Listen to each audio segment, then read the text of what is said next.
What's going on, everybody? Welcome back. Welcome back. I was getting ready to say textiles and jobs, but it's so foolish finance Friday. Uh, thank you for coming out to the show tonight. Thank you for all that have signed up for the one-on-ones. I appreciate you. I hope you got something out of them. I hope they've been worth your time. I try to put a lot into those as well. Make sure you all get what you need. Um, Also, if you have not signed up for our one-on-ones, or if you need a one-on-one, make sure you sign up for the one-on-ones. I got to clean up the Slack. We'll be shutting down the Slack pretty soon. Also, if you have not signed up for meetup.com, go ahead and do so. Meetup.com/women in Linux. That's when you find out all the juicy stuff that we're gonna do. I guess I should get better at social media, but I kind of like it being exclusive. I kind of like it not putting a whole bunch of stuff out there. I was just talking to Kelsey yesterday, and we were talking like I never wanted women in Linux to have like I don't need 100,000 members. I need elite members that want to make um generational wealth, and having 100,000 people, that ain't really what was my goal. So that's what I'm looking for. Ricky Stewart, what's up?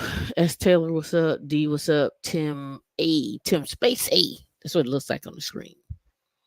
I'm gonna say Tim Space A, like representing the A. What's going on? Dante, what's up? How you doing? Right.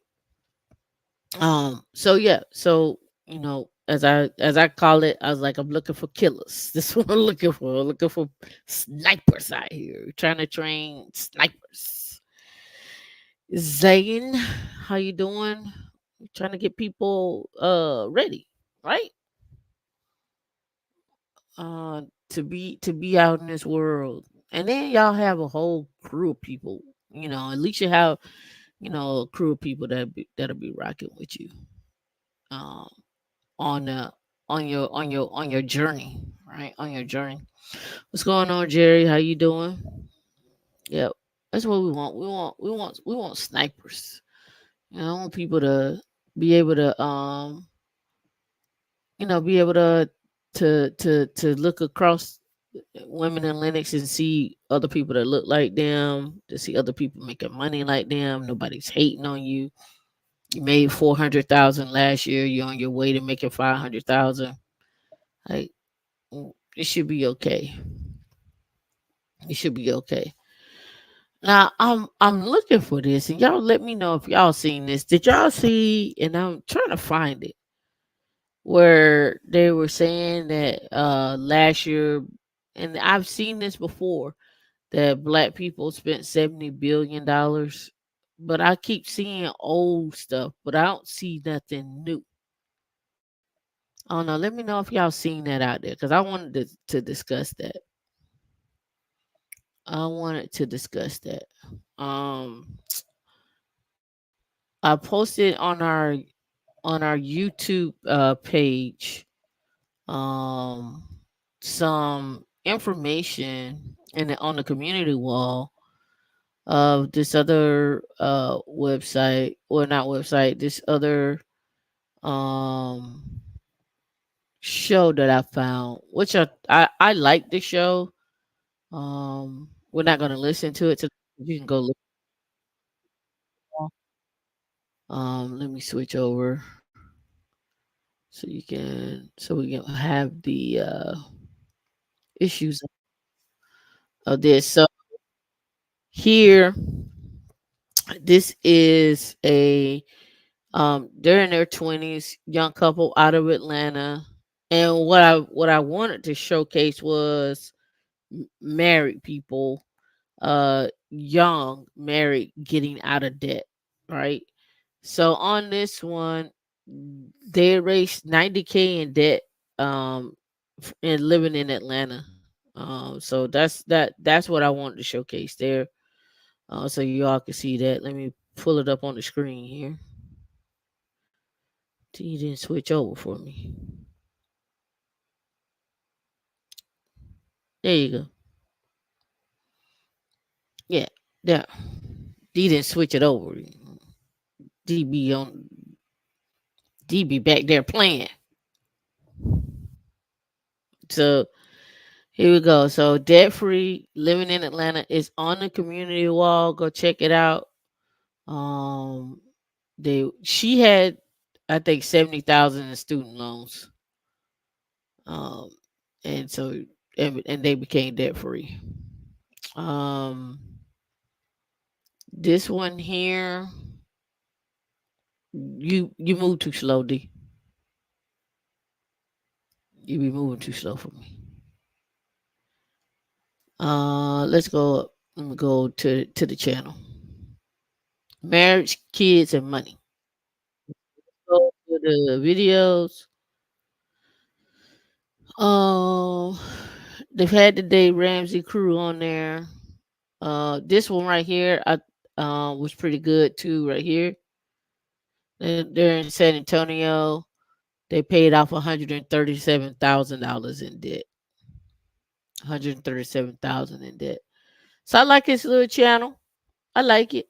Um, they talk about getting debt free, things they've done, how they did it. You don't have to sit there for 2 or 3 hours to go through it. You know, he keep them pretty short. Give the overview, and then they done. So, you know, I like it. And then he has like here, like this couple, um, became millionaires. Right? They look like they may be 30s, 40s, right? And this was 7 months ago. This was so go check them out. I'm not, I don't know the man, but I like the content, and I think it's important because I think a lot of times on these different podcasts and stuff, you all hear so much junk that don't make sense to me. So I like to give a different perspective. I like to look up different perspectives, right? So did you all check out what happened with the stock today with Facebook, with Meta? Excuse me. And we're gonna get into some petty T stuff, but I just want this was hot on the press, so I wanted to talk about it. I wanted to talk about it. Hot off the press. All right. Meta just became Wall Street top comeback kid. Let me blow that up a little bit more. It was only a couple years back that Facebook owners suffered the single biggest market value destruction in the stock market history, but the company has come a long way since then. On Thursday, it dazzled shareholders with yet another impressive quarterly earnings report as the social media giant focused on cutting back costs and shoring up billions in profits. The stock rose 20% on Friday. 20%. The stock rose 20% on Friday to close an all-time high of $474 per share. The gain added $197 billion to its market capitalization, the biggest single session market value add, eclipsing $190 billion made by Apple and Amazon in 2022. Right? Meta's AI pipeline for both users and advertisers is robust and with more tools set to launch and scale throughout 24. Meta has reduced its headcount by 22% in 2023, and it unveiled plans for a $50 billion stock buyback and announced its first quarterly dividend on Thursday, a sign to investors that it has money to spare and a reason for them to stick around. While the company is making big cost cuts, it continues to spend aggressively on artificial intelligence advancements. And I talked about this last week with buying their actual money. I mean, not money, buying those GPUs. That $10 billion in GPUs. 10 billion. I talked about that last week, right? So tie the two together. Again, follow the money and tie things together. Again, I talked about the data centers. If you're not interested if you're interested in data centers, go look at data center REITs, REITs. I talked about that. Remember, all right. So it says aggressively on artificial intelligence advancements, namely in generative AI, but on the background technologies to help feed its social media products and power its ad targeting. Right.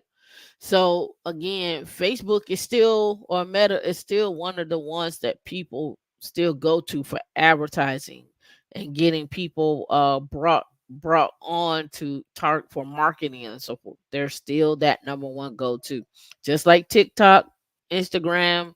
They're all in the same game. All right, all right. So this is what I thought was important too. ADP shows job reports show smallest 107,000 private jobs created in January. Now, you ask, what are private jobs? I think this is important. This is another thing that I try to highlight. You all go for the big showy companies, Fang, Mang, all in the same gang companies, when you can go to a little smaller private small companies and probably add a little bit more value to your trajectory in terms of income and training. All right. So let's read this. The U.S. labor market is still quite strong, even though businesses are adding fewer workers. Fewer workers. The American business created just 107,000 new jobs in January. Paycheck company ADP said in another sign that hiring has slowed since last fall. All right. Economists polled by Wall Street Journal had forecasted a gain of 150. ADP estimate is not an accurate predictor of government official employment report that follows a few days later. So we need to be looking out for the government official employment report. That's one we want. Both surveys, it comes out a few days. Both surveys move in the same direction over time. Both reports show the businesses are still adding workers, but a notably slower pace compared to 2023. The government on Friday is expected to report that 185,000 new jobs were created, including government workers. Now, we've been talking about this whole thing with GovTech. We've been talking about it for 7 years, actually. Um, if you missed Wednesday's meetup, I went over that in detail, a little bit more about government contract. If you're in the Slack, I posted it. I posted the information that I went over. All right, so ADP only tracks the private sector. They don't never check the government sector. The government is always hiring.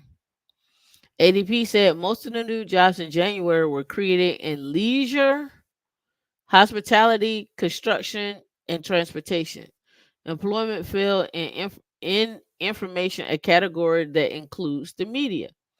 Workers who stayed in the same job earned a 5.2% pay increase in pay in 12 months. In January, that's down from 5.4. Pay increases for people who switched jobs went from 7.2% to 8%, marking the smallest increase in about 2.5 years. All right. All right. It says the rate of inflation is slowing. I don't know about that. Meanwhile, that could spur the Federal Reserve to cut interest rates by early summer. One wild card is wages. Does wage growth continue to taper off or reaccelerate if the economy speeds up? Now, here's the thing. A lot of people out here, it's like 85, 90, 95, 100,000 is a lot of money. But in a lot of these major cities, it's just not, especially if you're by yourself, right? And you want to be in the city. So you have to do a trade off. You either commute to work, and if you're not in the city like New York or Chicago, um, that commute is going to be something else. Or you drive to work, or you carpool. Do people still carpool? Is that a thing still? I don't think people carpool anymore. I think that went away. Right? One wild card is wages. Does wages taper off? Blah blah blah. This will determine how much and how quickly the Feds cut rates. All right, wages adjusted for inflation have improved over the past 6 months, and the economy looks like it's headed towards a soft landing in the U.S. and globally. I don't know about that. I don't know about that. Oh, check this out. Mark Zuckerberg could pay millions to the IRS on Meta dividends. He still might be getting a major break. Hmm, millions. All right. So we talked about the ADP. All right. I'm gonna bring this down. See, more than half of Americans saying buying a home, and I label this is buying a house a scam. Is buying a house a scam? Let's talk about it.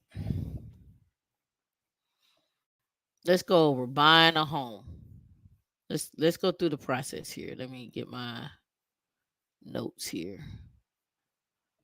This will be easier here.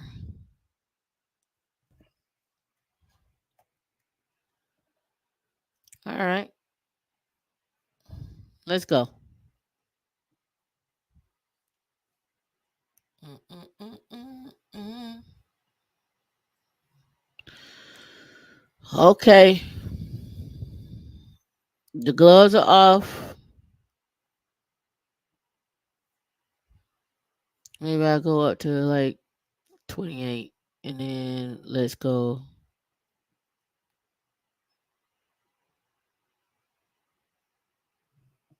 I hate when it does this. Here we go.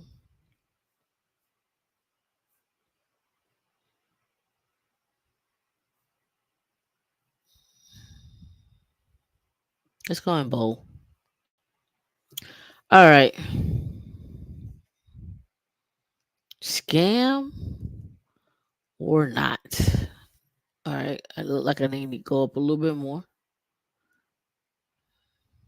Does that look big? Yeah, that looks bigger. All right. Scam or not? Buying a house. Okay. So, one of the things, first things up, down payment. All right. There's different organizations out there that you can use to help you with your down payment. Um, putting do you put 20% or do you do the 3.5 or 5%, whatever the case may be, whatever your percentage you want it to be? What do you do? Right? Right? Does location matter? Location, right? Is the area growing? Um, crime, what's in the area too, right? Is it a food desert or whatnot? You all heard what Barbara said, right? I don't know if y'all paid attention to what Barbara said. I did.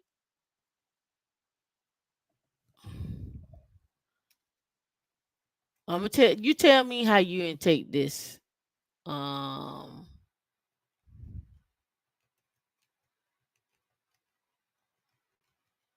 let's see. All right, you tell me how y'all take this. This is Barbara Cochran. This is what she said. She said, "Go anywhere that has a poor school district where prices are really low." Cochran said, "If you want to buy a house, go anywhere where there's a poor school district." She said she added that this is the approach that should be made by only buyers who don't plan to raise kids and want a home listed at a cheap price. Go anywhere in the South other than the hot spots. There's always cheap houses to buy. How do y'all feel about that? All right. So let's keep that same energy, right? What are the poorest school districts in the South? All right. All right. What states have the worst or the most underfunded school districts? Then we want to stick to the South. So we can pick out Alabama. We can pick out Mississippi, South Carolina. I guess West Virginia is still considered South. Louisiana, right? Poor school districts in every state, or school districts in Florida, so forth and so on. So when you hear that, what do you hear? You tell me.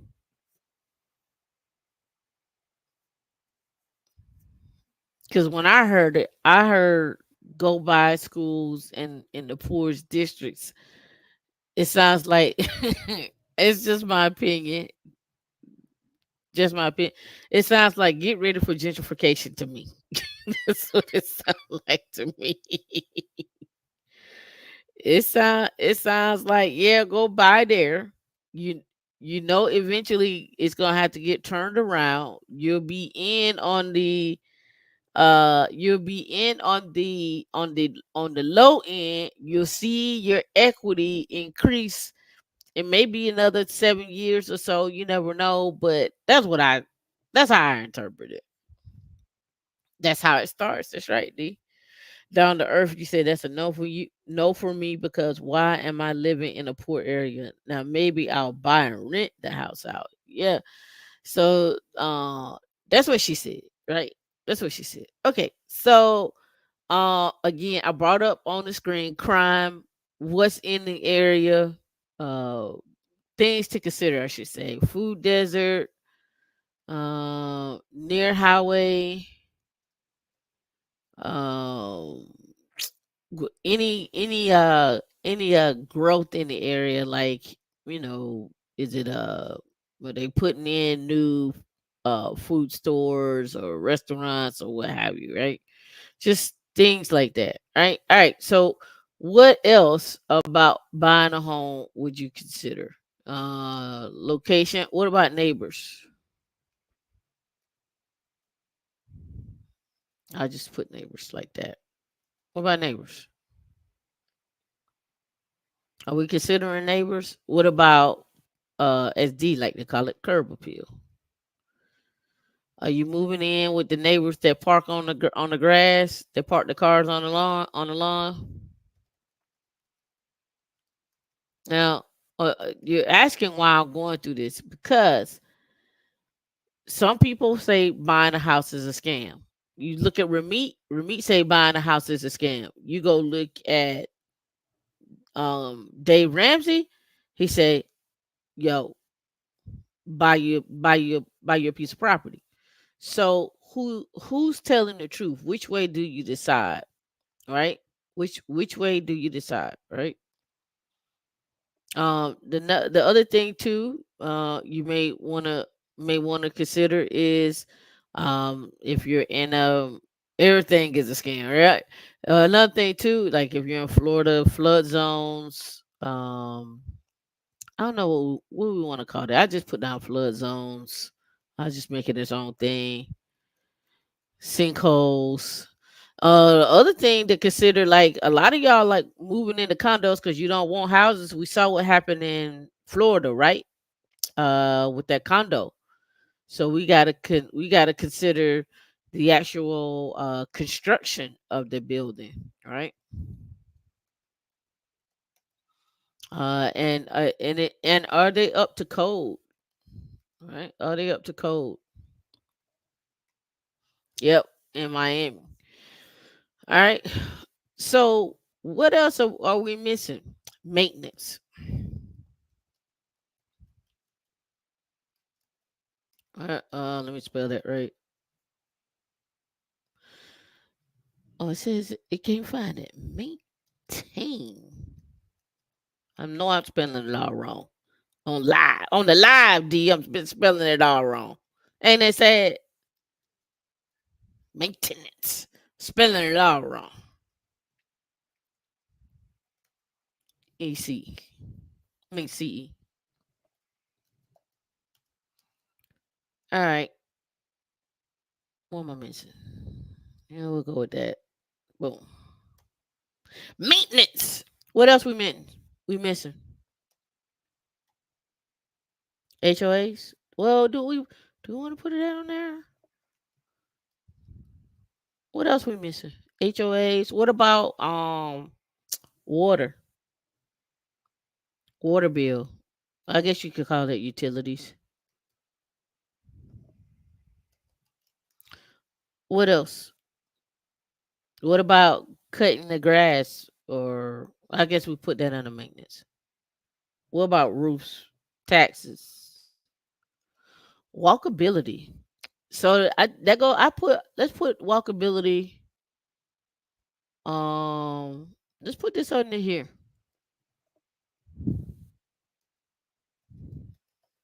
Cause that could probably come down to location. What else we missing? So amenities. D that would say I'm in the HOA. That, that could go under HOA.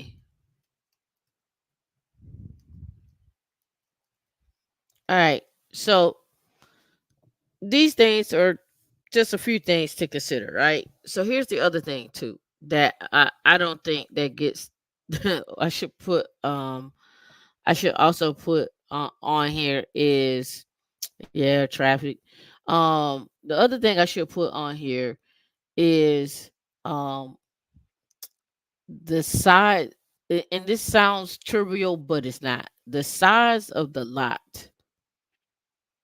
The size of the lot in which you're buying your house on. Why?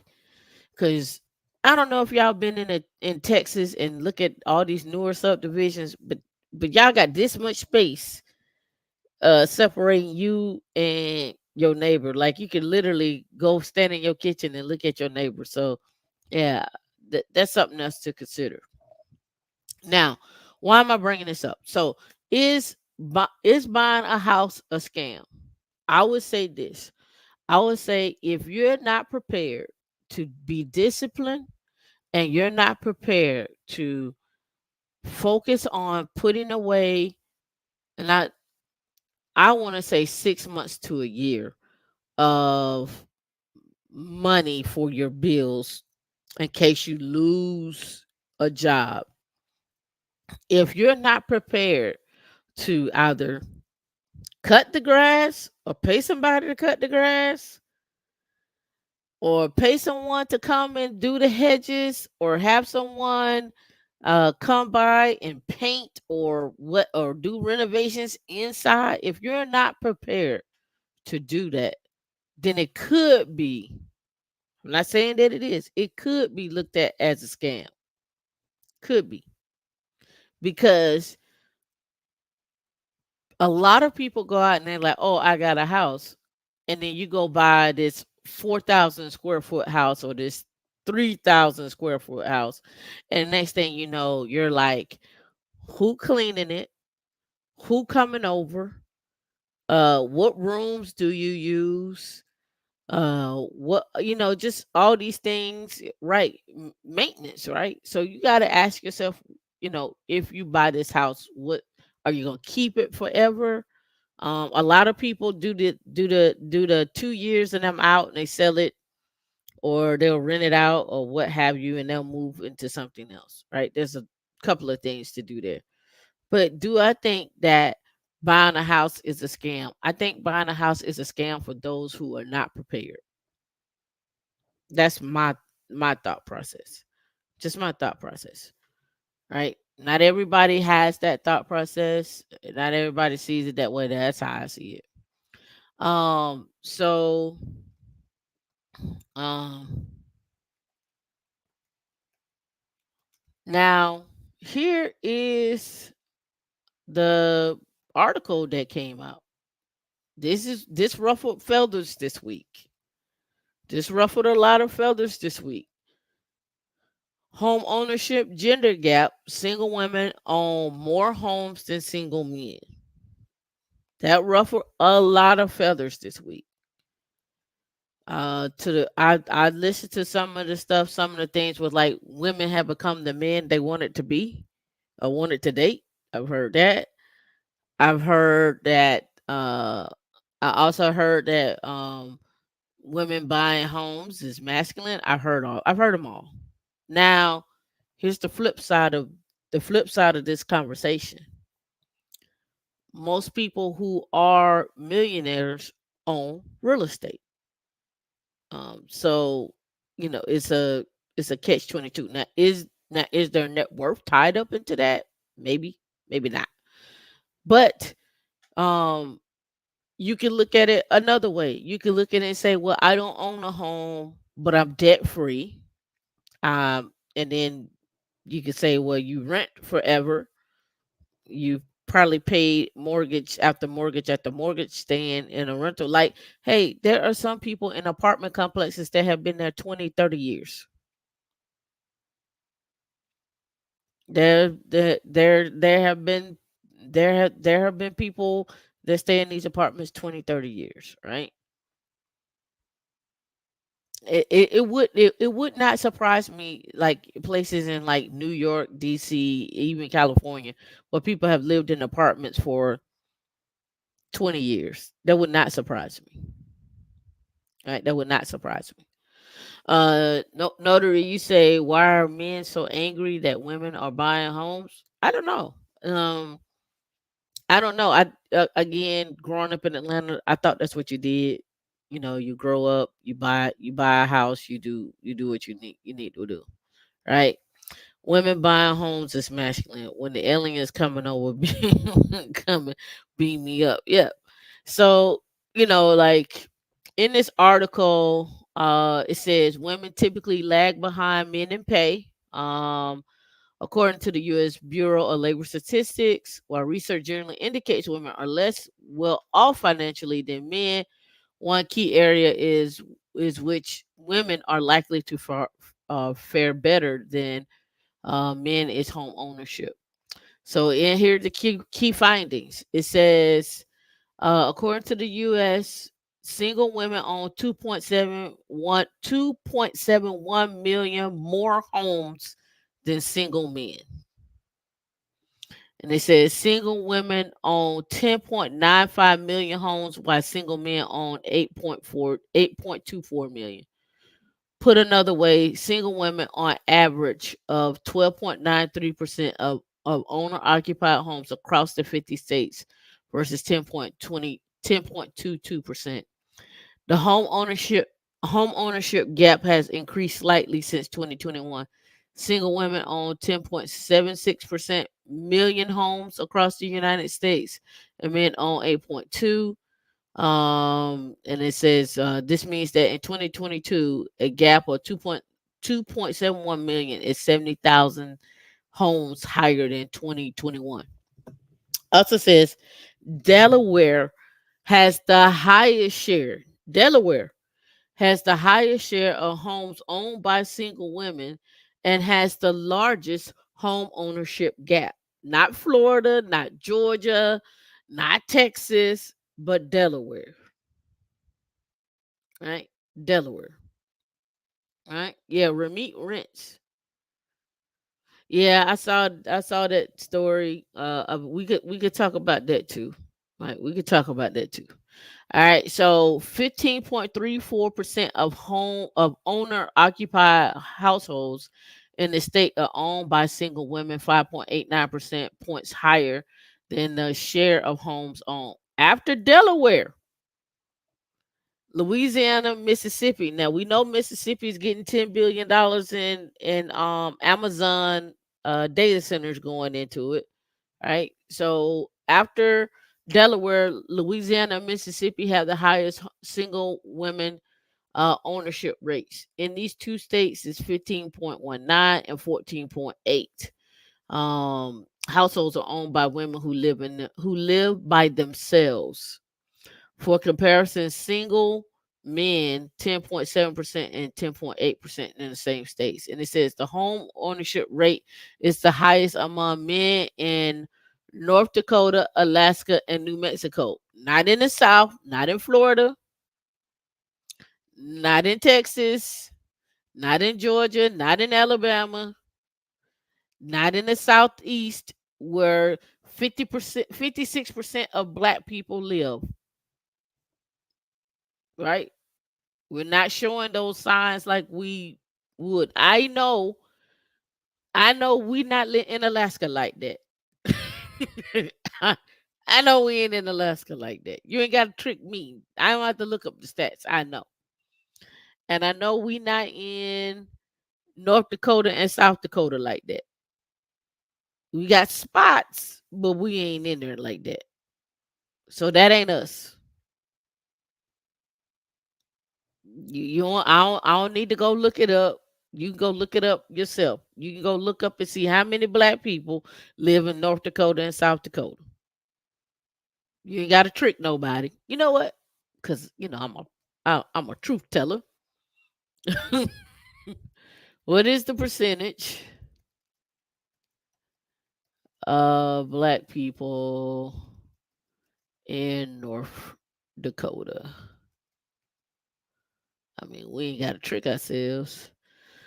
It's 84.9% white, is 5% Native American, and two or more races, 3.85% black or African American.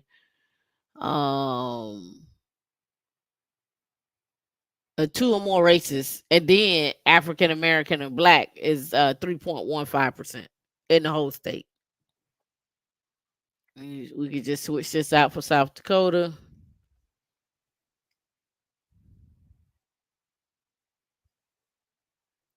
2.6% in South Dakota. We are not leading the way. Yeah, we're not leading the way. Right. And then we could just switch this out for Alaska.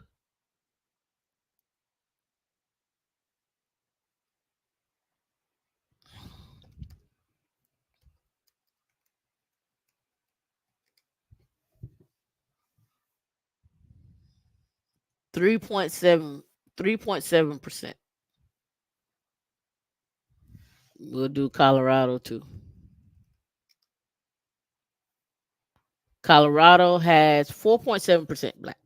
4.7 in the whole state. And they probably all live in Aurora. I think Aurora is the largest, is the city with the most black people in it. And I think it's like 65 or 70,000 black people that live in Aurora. Uh, I always get Aurora wrong. 16.6. 16.6. That's where the black people at in Colorado. It's the largest in the state. All right. So if we're talking about buying homes,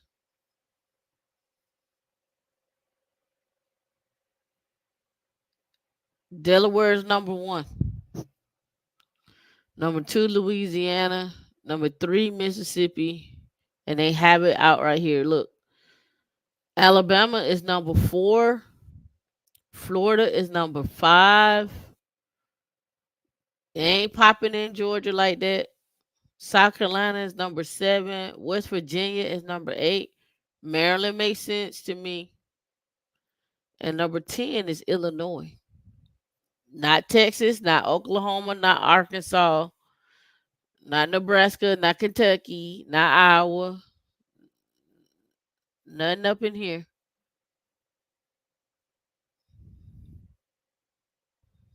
I'm gonna go on a limb. I'm gonna go on a limb. Y'all correct me if I'm wrong. I'm gonna say these some black women in here.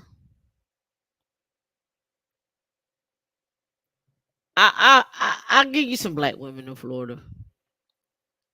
I don't know about West Virginia. I'm not seeing it. Delaware, probably. Illinois, mm, that could be a mix too. But New Mexico, I don't think so. Let's go. Uh,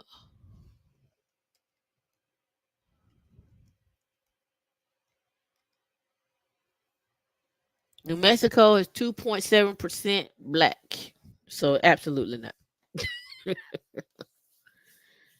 Absolutely not. No, I know that's Kansas. I was just going over the areas, right? Where is it at? Right here. Yeah. Yeah. Arkansas, Oklahoma, Iowa, Colorado, all this right here, Colorado, Montana. We not in Montana like that. We there, but we ain't there like that. Yeah, I can see South Carolina, but not. I don't see it strong though. I would be expecting North Carolina. I would even be expecting Virginia.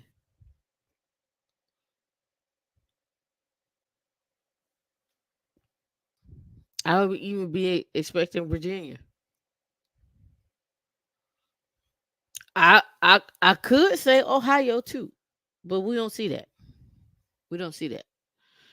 All right, let's come down here. States with the widest gender gap in home ownership rates between single owners. It says between single men and single women, the gap is about 6%. In Maryland, the gap is 5%. In Massachusetts, the gap is 5%. I'm rounding up.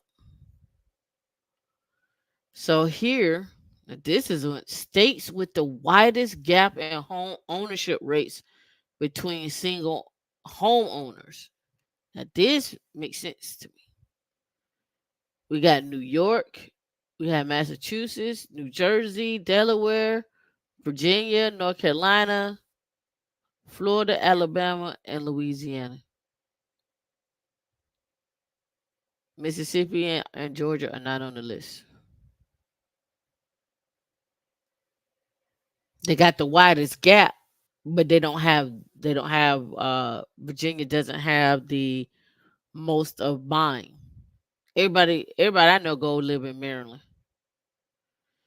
And then they break it down here on here gender gaps between single homeowners, and it's here is number of owner occupied units, number of housing units owned and occupied by single women, percentage of occupied housing units owned by and occupied by single women, and the number of housing units owned by single men, and so forth, and then the difference, and they lay it out here on this. Factors likely could contribute to the higher ownership. Now, let's talk about that. What I heard, this is what I've been hearing.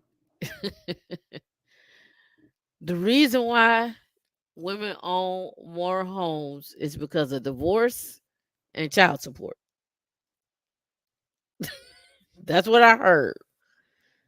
That's what I heard. That's what I saw. There's like that's because the women are getting divorced and taking the money and the child support. That's what I heard. Now, I'm just gonna say in these areas up here, let's go back up here. North Carolina, Virginia, and Maryland, that's most definitely government contracting. Alabama and Florida, probably more than likely government contracting. Louisiana, that just may be straight out purchasing. New York, that could be purchasing. Massachusetts, isn't Massachusetts or is it Seattle where they have the most educated people? Yeah, more educated, right? I think Massachusetts is the most educated.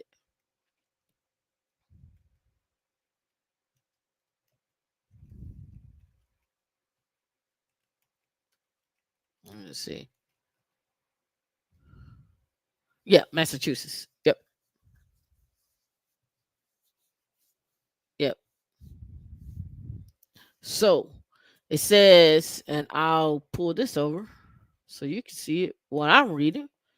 It says Massachusetts is the most educated state in America with 46.6% of its population aged 25 and above holding bachelor's degrees or higher.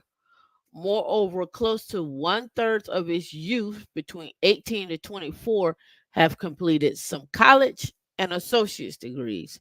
If we back up, you know that I talked about where uh people, and this is from the Bureau of Labor Statistics, that people with degrees should marry people with degrees because they marriage lasts longer. That's just education meets education. That ain't got nothing to do with me. I'm just saying. All right. So if you don't believe that,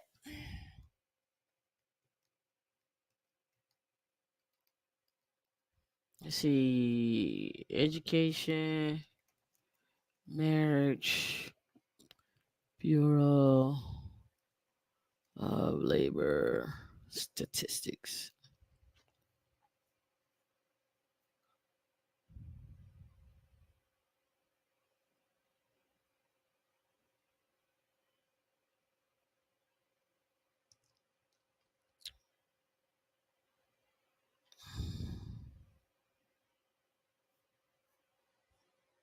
All right. Let me scroll up.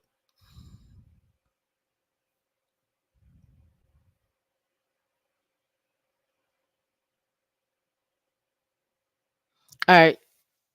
So here it is right here. Divorce rate for individuals with high school diplomas was 38.8%, while the divorce rate for those with less than high school diplomas was 45.3%. 45.3%.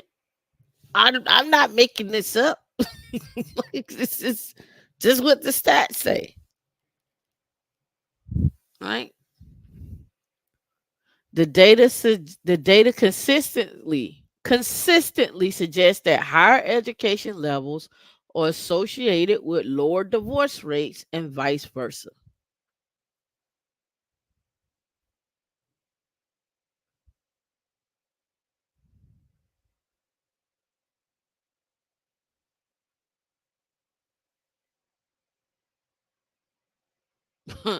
So here's this came out in 2021. I read this to you. To put this up, approximately half of the first time marriages in the United States last for about 20 years. A study conducted by the National Center for Health Statistics, D, can you put it back up? Audrey over here, found that women who have a college degree have an 80% chance of staying married beyond the 20-year mark, right? And they all have data to back this up. Why do you think more educated people stay married longer? College educated people could be more likely to attend marriage counseling. College grads are more likely to afford a family, and marriage counseling when they have relationships problems, they're more likely to afford intensive couples therapy and so forth and so on. Why does the divorce rate decrease as education level increases? And this is from the Marriage Restoration Project, right? Right. Uh, whose first stream is this? Shout out to Casual Economists. We appreciate you. Let's celebrate the 10th super, and on a live stream. We appreciate you. And it says facts, no fluff. they should there's I guess you shouldn't say there should be lots of variables associated with the data from age when the education is received and many more. Right. So yeah, I think here's what I think, and I'll probably get slack for this. I think reading comprehension is important. I think I also think that having the ability to understand when you all are having complex problems and break things down. Cash thinks for the super sticker, right? Um, I think when it comes down to being able to walk through and break down problems, I don't think education always trumps that. I think there's some patience that comes to that, but I do think it does help you in the process. All right. Not everybody, just because you went to school and graduated, doesn't mean that you graduated from college, doesn't mean you utilize everything. I'm going with that. But the mindset, you're right, Evelyn, it does affect the mindset and the trajectory of where you all want to talk about going to. Right. Another thing that I also think this affects is your financial growth, right? And I listen, I went and looked this up. Um, mm,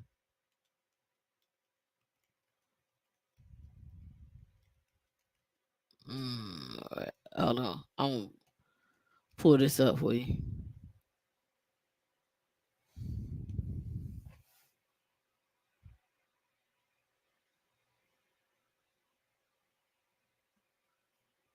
because I was looking this up. And and I looked this up right because I wanted to know. It said where I looked up do what type of jobs do most black men have? And I looked up what type of jobs do most black women have, and then as a collective, what type of jobs do most black people where we putting ourselves. Put in the chat where y'all think most black men work at. What fields do most black men work at? And put in chat what you think most black women do.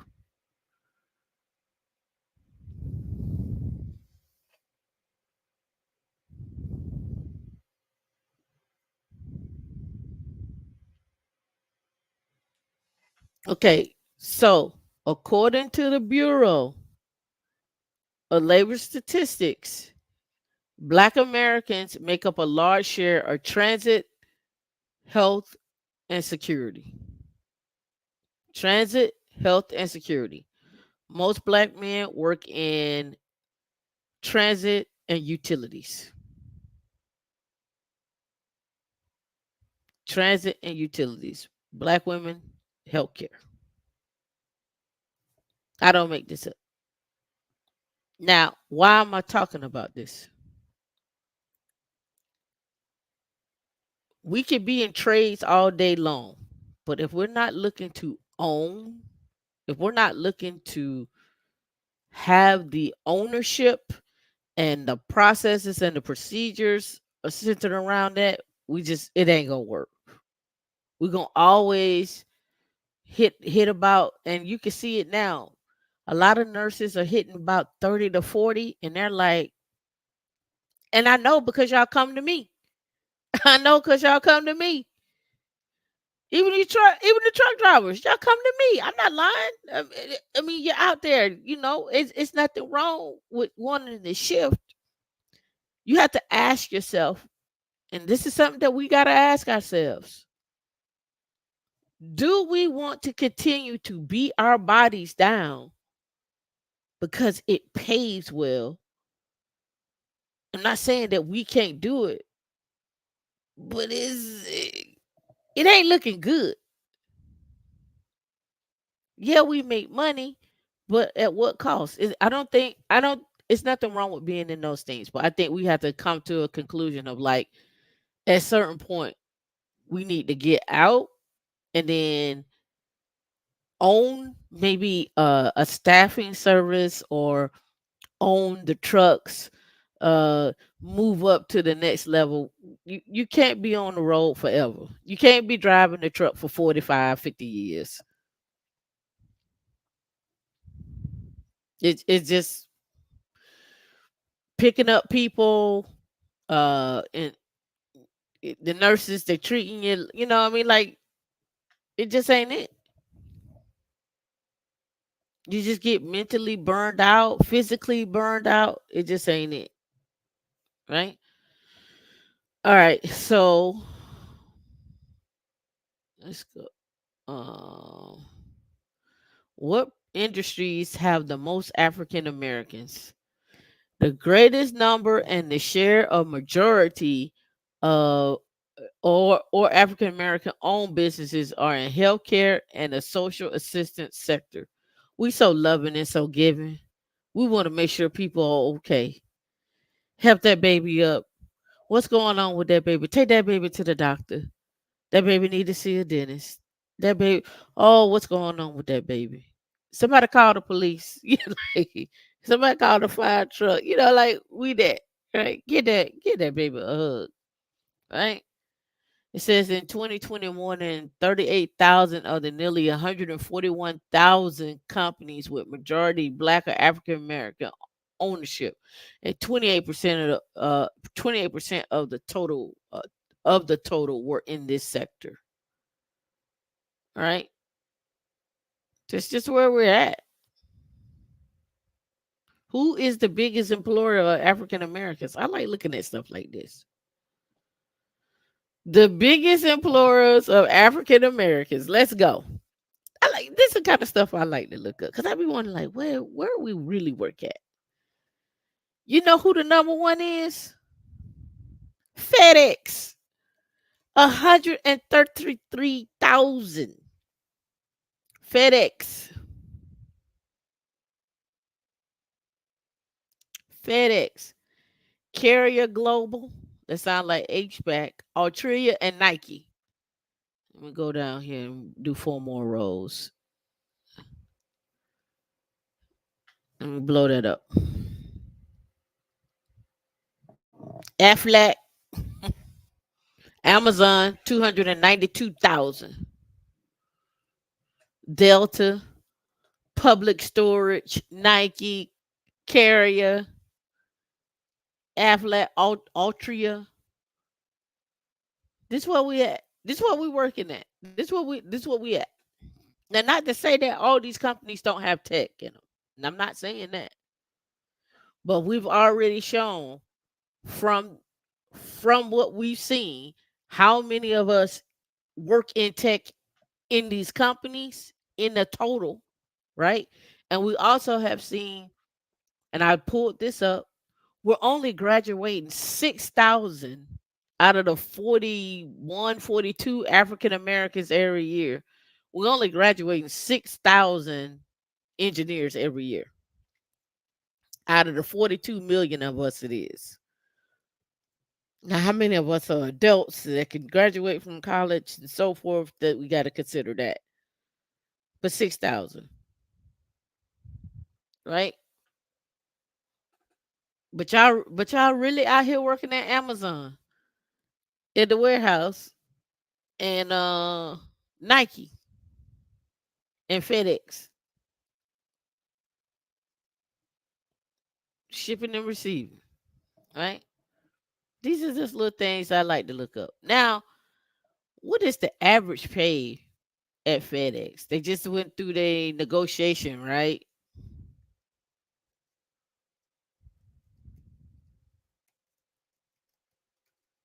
I'm assuming they're drivers. So they got for Florida. What's the top pay for an average for a driver? 115 if you're a top earner. On average is about 82,000. On average, it's about 82,000. Right now, here's a question: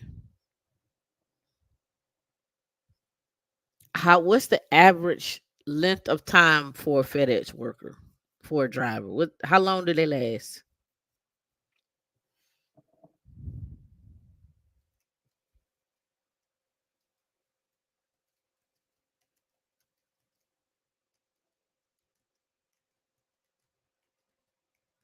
Let's look it up.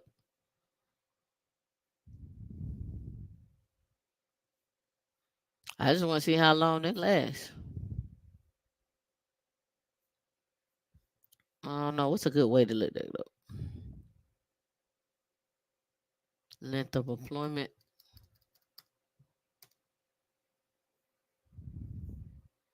Are they there for 5 years, 10 years, 20 years? I know a lot of people retire from FedEx. They end up getting off the road and moving up. I know a lot of FedEx drivers. I'm surprised UPS didn't come up. Well, 20 years. Yep. I know y'all doing 11 hours for 4 months. Nah, man. I think most of them probably stay anywhere from 10 to 20 years, and that's a big gap. So I'm gonna just go on the limb and say about 15 years on average. Right. And there's some moving up in there. Maybe some you get tired or whatnot and overtime, right? But I'm looking at these numbers and these statistics, and I'm looking at it from a perspective like, can these jobs over time, is there enough momentum in these positions and enough money being created to create generational wealth in these positions? Is there enough? And are we doing ourselves a disservice by staying in these industries? Are we being tricked? Are we being scammed? Are we scamming ourselves? Is there enough money in it? And how much can your body take doing these shifts and working and nursing and so forth?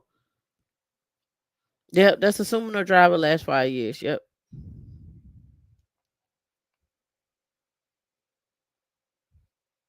Down to earth, you said, do you think some of our choices are generational and that we need to? Oh yeah, absolutely. Me and D talk about it all the time. Absolutely, I think some of them are generational. Absolutely. I think I think we think inside of a box. And if somebody breaks the seal of that box, that's a problem. Oh yeah, absolutely. Accounting is profitable. But here's the thing. This is why I want to do a math boot camp. This is why I really want to do a math boot camp. I literally want to just do a math boot camp because the number one thing people say, I'm not going to take that class if it got a lot of math in it. I wasn't good at math. And it's not the fact that people weren't good at math. We probably just had bad teachers that wasn't able to break it down enough for you so you could consume and understand it.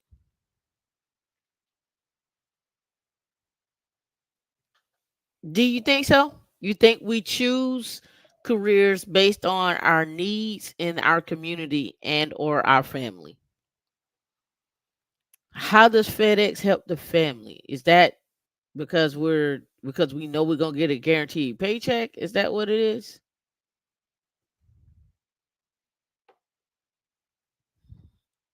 Everybody growing up used to be like, oh, you go work at the post office and retire. They make good money. You can work the overtime.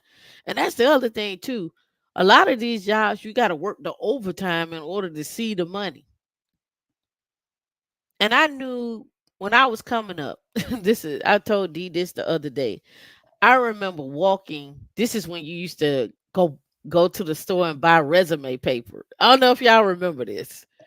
Some of y'all too young to remember this. You would go to the store and you would literally buy resume paper and you would print your resume off and I would be walking with the streets of Atlanta with my little thing, my little binder with my resume in it, ready to whip it out and give it to the person. Like I'm ready to whip it out to give it to a person. And I used to walk and I'd be like, yeah, going over here, going to check out, do this job, this, that, and that. And I remember, I ain't gonna never forget this, going down to the city of Atlanta and Georgia State to go get a job. And one guy, he was a police officer. He worked at South Decatur Mall, and he was like, "Yo," he was like, um, he was like, "Hey," he's like, "You come down here tomorrow about 1 o'clock. I'm gonna introduce you to somebody, and you can get a job as a clerk working here at the city." At for the city of Atlanta. I said, okay. I said, how much it pay? He said it paid 25, it paid 25,000 a year. I was like, okay, just like ready to go. I'm gonna go down there. I'm like, and then when I got home, I was like, well, what is 25,000 a year? Let me do the math on that. I went home and I was like, okay, $20,000 a year, $25,000 a year. And I was like, divided by 12. Okay, that's 2,000 a month. Oh, okay. That's 2,000 a month. And then I started looking at like what engineers were making and so forth. But I had already said to myself I wanted to be an engineer before that, but I didn't have the math behind it. I didn't have the math behind me in order to get to get on. And then I had to I had to study real hard and get with the tutors and so forth and so on. And afterwards, I look back on it, right? That 25,000, I ain't even take out taxes on that 2,000. That's just what you get for the month, right? The 2,000 a month. So you probably get $1,000 barely, maybe $900 every 2 weeks. And you're talking about 25,000 and you getting up and you catching the train and you going down there to work. Like, that ain't it. Point 0.7 divided by 12. Yeah, so it's about $1,500 a month. 1,500 a month, right? And you're 25 and you're like, man, that's pretty good. But in actuality, come fast forward, right? You talk to a kid now at 25 or even 20 and tell them they go to do a 4-year college degree and they're gonna come out and they're gonna get a job making 25,000 a year and they're gonna get paid 1,500 a month. And then they're gonna go outside and they're gonna go get an apartment if they can, if they qualify, and they're gonna pay for an apartment. They're gonna have to have roommates because they're only getting paid 1,500 a month, and they gotta stay in these positions until they get some tenure on them and then move around. Versus, we can cut this short and say, listen, this is what you're gonna go down. You know what? We are we're kings and queens of go follow your dream. You can go out here and live your life. Ain't no dreams. You gonna go do engineering. You gonna go take these Linux classes. You gonna go take these cybersecurity classes. You gonna work in the health field on the cyber side of that. You gonna work. We're the kings and queens. Like, go follow your dream and be great. And there's nothing wrong with that. Absolutely not. But has following our dreams led us anywhere? I don't know. Y'all put in the chat. I'm open. Tell me I'm wrong. I'm cool. Down to earth, you say I looked at learning machine learning and data science and said nope, too mathy. Not really, D. Not really. You hit IoT on the head. Math can be explained using yep. You were saying you hit it on the head. That's what you're saying. Yep. Tim, you printed up yours. You had a typewriter. Ching, pull it back. Down to earth, you said my family moved from the south to the Midwest and they settled in factory jobs. Yep, healthcare, maids, administrative jobs at banks. Yep. My uncle was rare. He studied computers. Yep. We work in phone companies big time. AT&T was definitely, yep. AT&T and MCI. AT&T and MCI. We will work at phone companies. So this thing that we're seeing that women have bought more homes isn't going to slow down.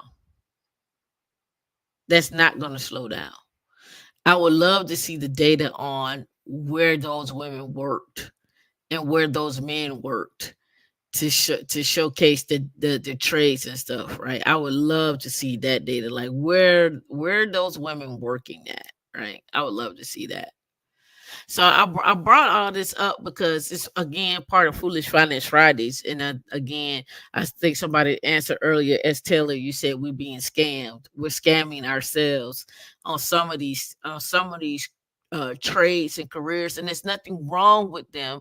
But I think it's something wrong with them if we don't get in and start learning the process and procedures, and then start putting people in place to do the work that we've been doing so we can go do other things instead of us going and doing car detailing. We hire people to do the car detailing, and we just put in the systems and the processes in order to do that, right? Like I think we have to get out of wanting to be the hands on all the time and be the hands off and manage, and manage things. I don't know if y'all saw this. Did y'all see it was on Charlemagne, the guy where was it? What's his name? From Fat Hello, welcome to Fat Burger. Keenan, I see Fat Burger. What's his name? Keenan and Kale. Um, the movie and what are the actors' name? Yeah.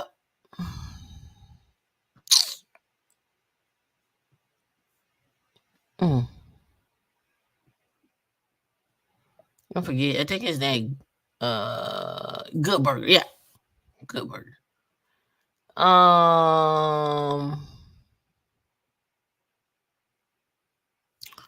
I'm trying to get his name. All right, Keenan. Yeah, Keenan Thompson. He said, when he stopped acting, right? When he stopped doing the whole, coming from a child star to being an adult, the financial advisor that he was working with helped him and his mom secure her debt and so forth and so on. And by the time he became an adult, he went on to find out that he was broke. The guy who was there managing their money had stolen $1.3 million from him. And his mom trusted him. It was a black guy. So it was an older black guy that stole money from him. Let me see if I can find the story. And so this gets into another situation of the financial literacy and understanding.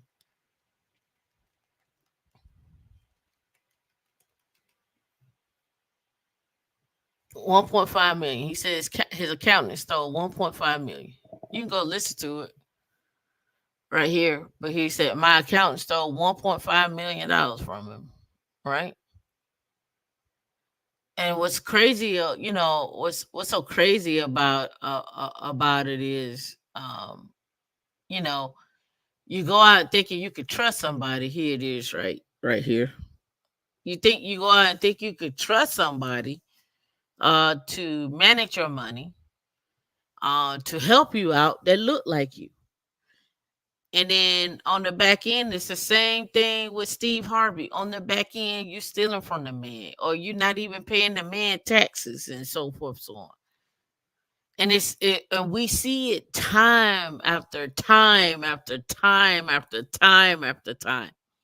This is why I do the Foolish Finance Friday, and this is why I do the shows on Saturday.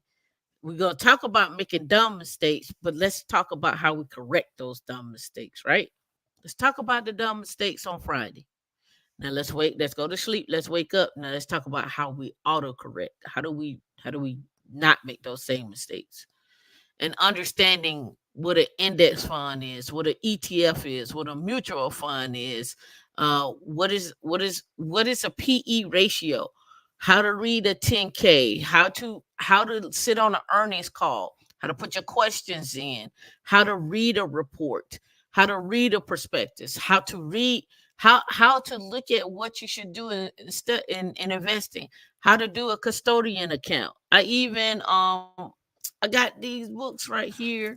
Let me see. Oh, hold on. Hold on. Hold on. Hold on. Hold on.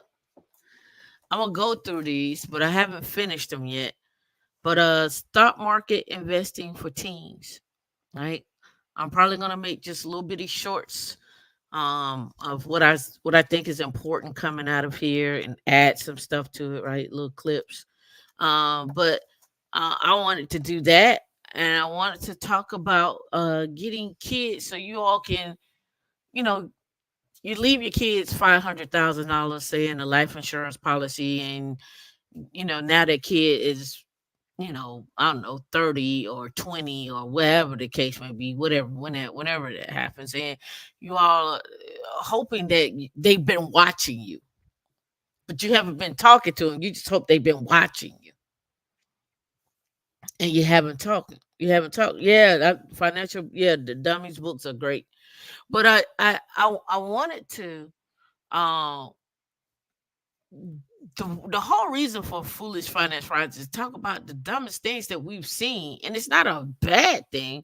It's just like, man, wow, you actually really did that. Like the guy who was married to the woman, and she was on her deathbed, and he done spent the money that was supposed to go to the kids, and he out here with his girlfriend spending up the kids' money, and they don't have no money, and they can't, and then they don't have no money for the house, and so then the house about to go into foreclosure and stuff like that, like things like that. Like, I don't want us to be in those perpetual situations as we continue to make money. We don't have to be in those situations as we continue to make money. So go check out his story about the 1.5 million. I haven't, you know what? I've gotten 3 tutors so far. I want to sit down with them and come up with a plan of attack and get that going. Because here's the other thing that I see that I know happens. We don't go into engineering because we don't have math, and we won't go do statistics. And I got my elementary statistics book around here, and I was like, man, I should get back to doing that, right? I should get back to doing that. Just my thoughts, though. All right, so let's get into our Foolish Finance Friday. Enough of the serious stuff. Let's go have some fun.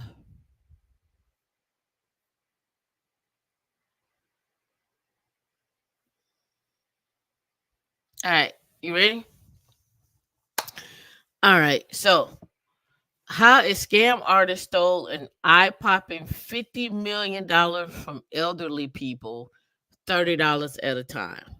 Stole $50 million from elderly people, $30 at a time. Right?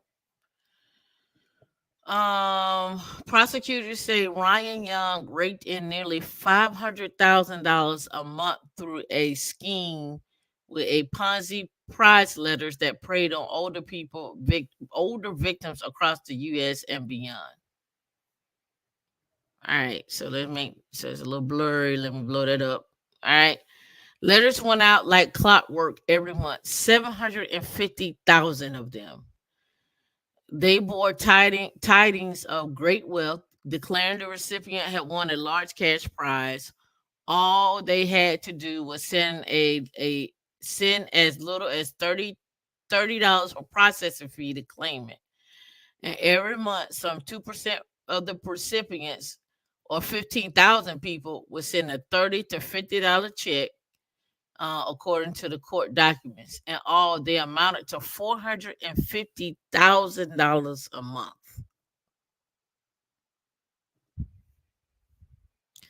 But it was all a scam, federal prosecutors say. There were no prizes. The money simply went into the 41-year-old man named Ryan Young from the Upper Saddle River, New Jersey, from 2011 to 2022.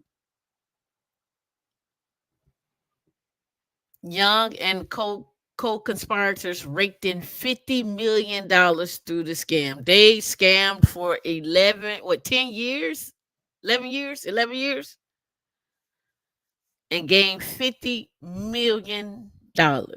You know they was balling. 450,000 a month. On Friday, Young was sentenced to 5 years in prison. 5 years. For his role in operating two separate prize letter schemes. Perhaps even worse, Young had been accused of running the second scheme after pleading guilty and awaiting the sentence for the first prosecutor. He had already struck up another one. The defendant's conduct is especially egregious, said Eric Sheehan of the U.S. Postal Inspection Service. After pleading guilty and acknowledging his responsibility, Mr. Young decided to revert back to what he knew best, which was ripping off Americans. He said, I need this money to get well. He said federal prosecutors in the Eastern District of New York say Young specifically targeted older victims by purchasing lists from other scam operators of people who have fallen prey to similar frauds in the past. According to court filings, anyone who ever responded to one of the phony prize letters would then receive 15 more over the next few months. Each would be written to appear different, but would solicit similar fees in order to claim the prize. For people who had responded, the reply rate to follow up solicitations was as high as 5%, according to the details. The fourth letter from you, I asked you to find the money order I sent in March. I paid you $30. Where is my money? Read a letter from one victim that investigators found in Young's home. The court filings included many such letters, almost all from victims who described themselves as elderly, living on a very limited fixed income, and many of them uh, promised money was like a gift from God. A 93-year-old on a small Social Security income. My goal in life is to pay my debt so I can continue my charities before I die. So please be true to this. My good Lord, may good Lord bless you. Read one letter. I am in big financial crisis. I just borrowed $50 from my neighbor. Others describe being in poor health, having few relatives or friends who could help them. I hope this isn't a scam. I'm 80 years old, sick and in bed, and I need this money to get well. He was a repeat offender. Prosecutors say Young had spent most of all his adult life honing in on prize scam money. Part of his ability to ramp up the scheme to such widespread level came from his partnership with third-party outfits overseas, known as caging services, that will help send the solicitations and collect the prizes, collect the process the payments. The firm specialized in sweepstakes, clairvoyant mailings, and as court documents said. All right, let's keep going. I'm not gonna read all of that, but you get the gist. 500,000 a month, $50 million over 11 years.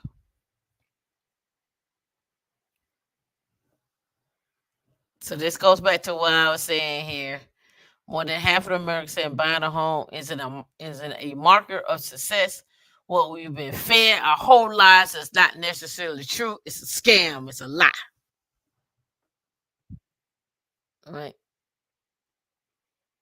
Let me see. Let's go here.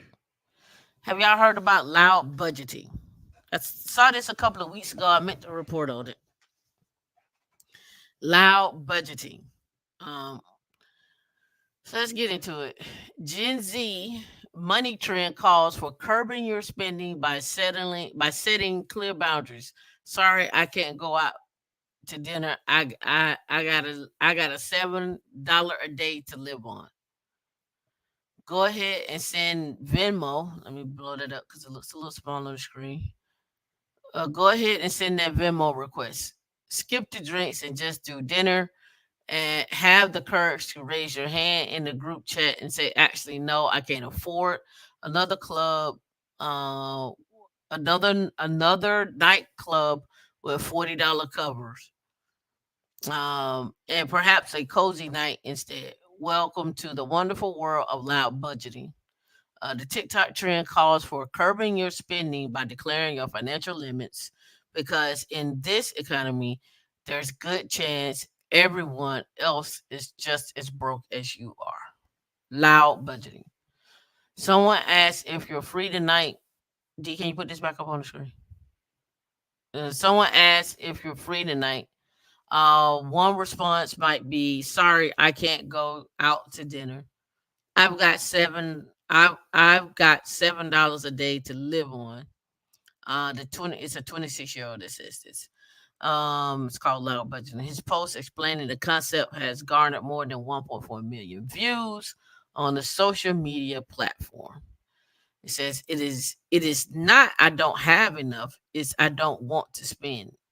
Loud budgeting has the same feeling as sneaking candy into a movie theater. You feel like you got away with something. It's coming out of the situation winning. As battle sees it, as battle sees it, overspending as well. It says put the dollar in your pocket, choose a stock, and go on a rocket. That's what I said. We're supposed to do $100 a month. Supposed to do $100 a month, right? What is loud budgeting? Loud budgeting started as a battle response to quiet luxury, um, that emphasized understated elegance, often through expensive purchases that don't seem opulent at first glance. In a video sharing with his ins and outs to for a newer for a newer year, battle declared that trend passe. It was really weird. It was the trend about buying expensive items, about making other people do work to figure out that you're wealthy. He told Market Watch, and something like that can be fashionable. I don't understand why budgeting and thinking about how much you want to spend can't be can't be stylish. So hence loud budgeting. Oh no, I don't think we need loud budgeting as the older ones, the millennials and Gen X. I don't think we care about loud budget. But you let me know in the comments. Leave a comment, drop in the chat. Let me know if loud budgeting is for you. And this week, I'm not gonna do it to y'all this week. I'm not gonna pull up a court video. Not the fact that we got copyright strike, nothing like that. I'm not gonna do it to you this week. I'm gonna give y'all a break. I'm gonna give you a break this week. But I do have some in the repertoire. I do have some out there. Hold on, let me see. Oh, that's the scammer. And I want to make sure. Oh, this one.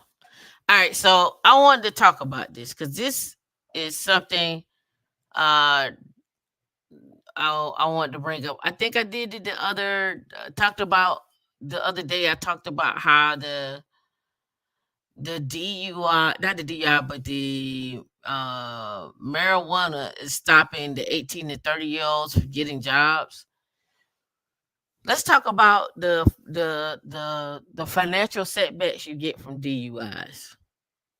We all know what a DUI is, but let's talk about what happens on the non-financial side that never really gets talked about. All right, let's go here.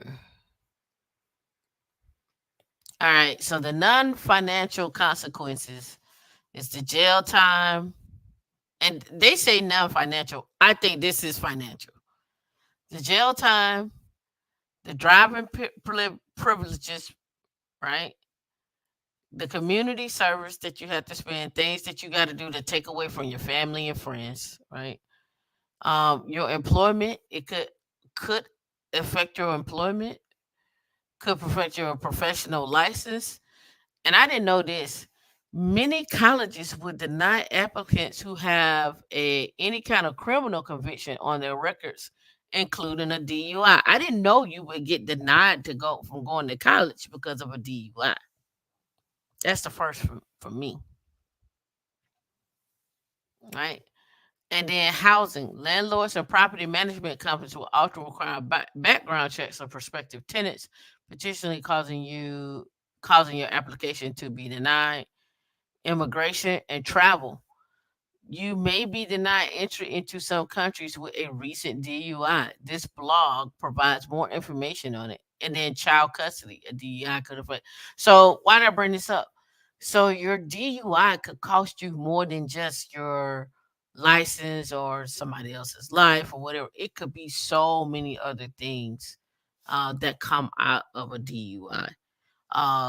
Tim, you said 10K ex-wife had two. Yeah, right. So let's flip the script. Let's say you got a clearance.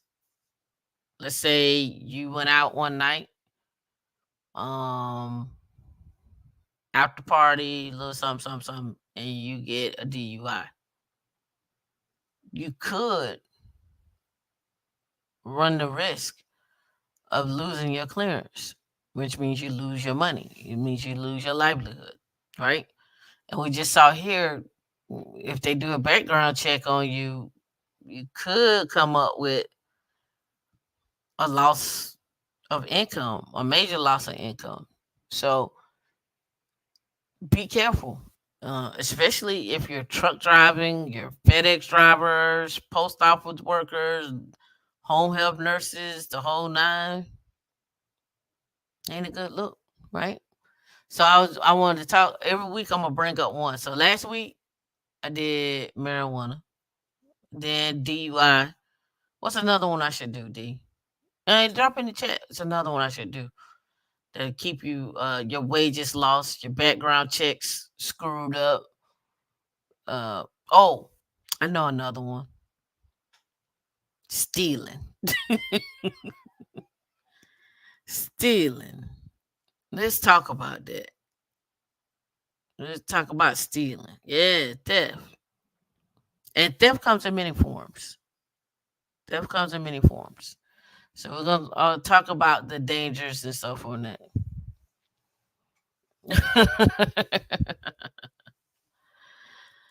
These brunch flights.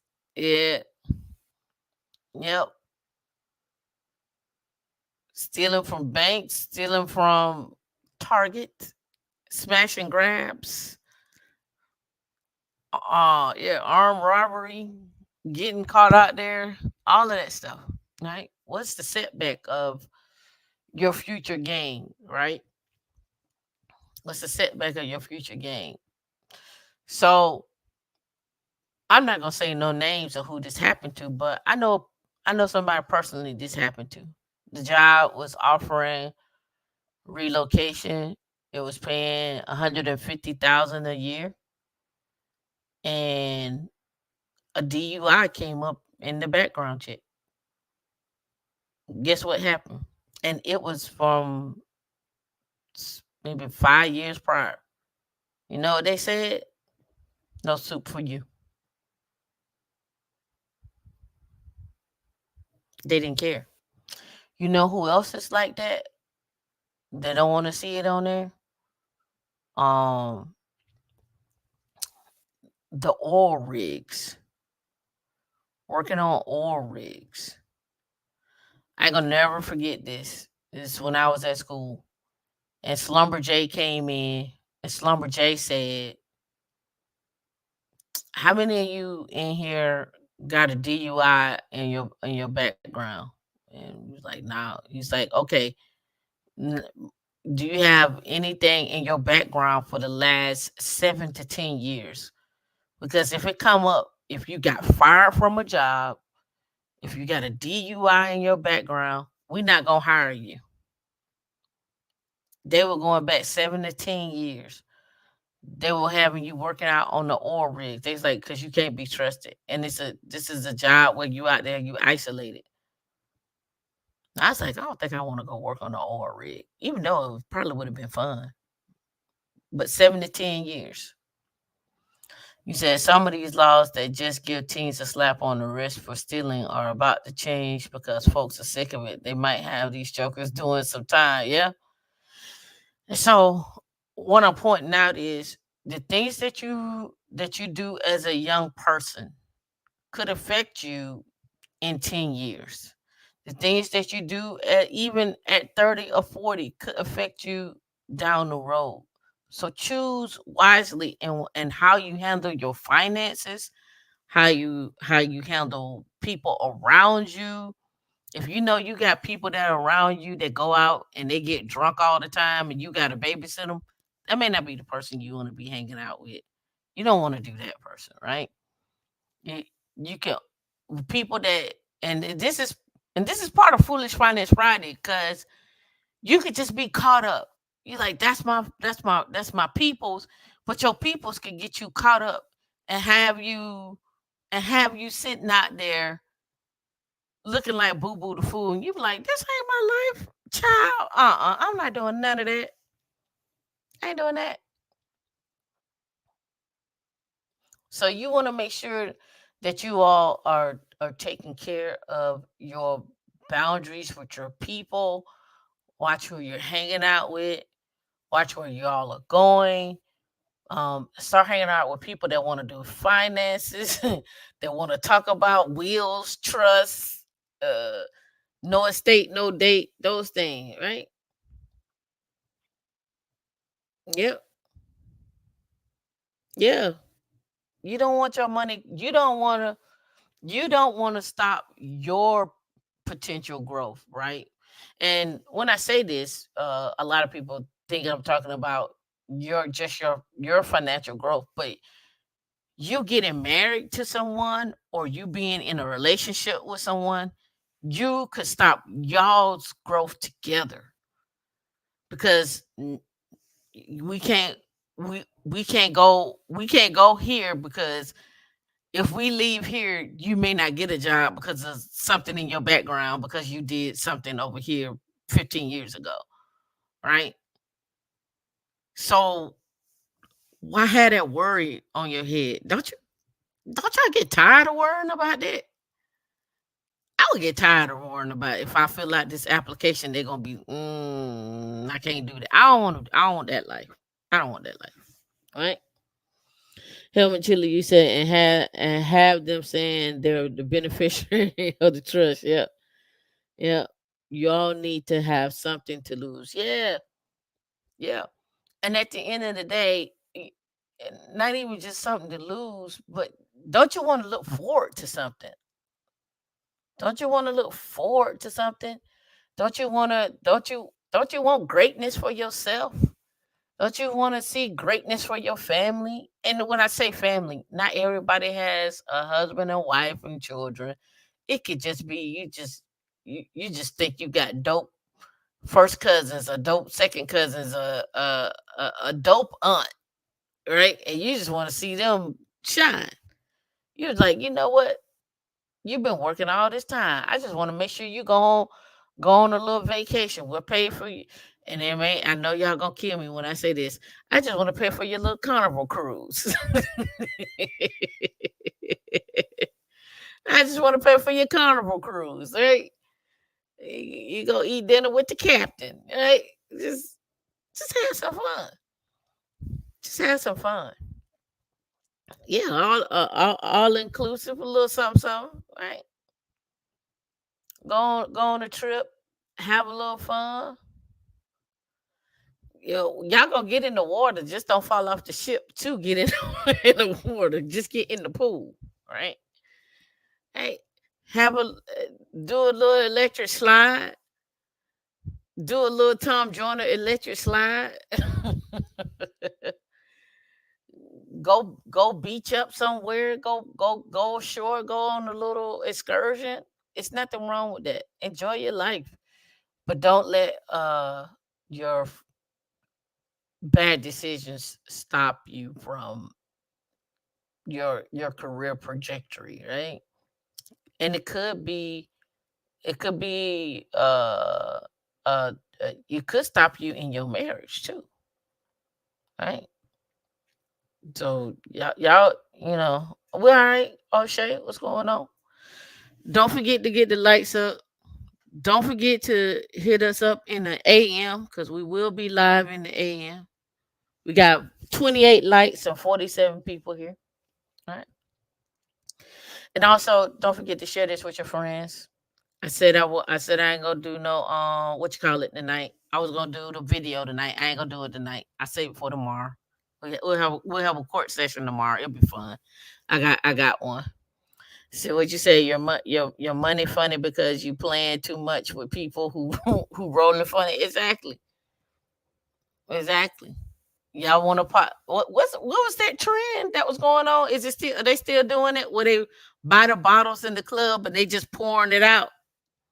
They just keep buying the bottles and they just standing there pouring it out. Are they still doing it? Is that still a thing? Where you buy the $300 bottles and you just pour it out? I'll be right under there. Oh, let me get that look. Let me get that. Oh, now can I you don't want none? You didn't want that drink? Okay. Let me get some of that Tito's. I know they bought you a little Tito's over here. Let me You ain't gonna drink it. You're not drinking it. Might as well give me a little bit. All right, y'all be safe. Have fun. Make sure you invest. See y'all in the morning.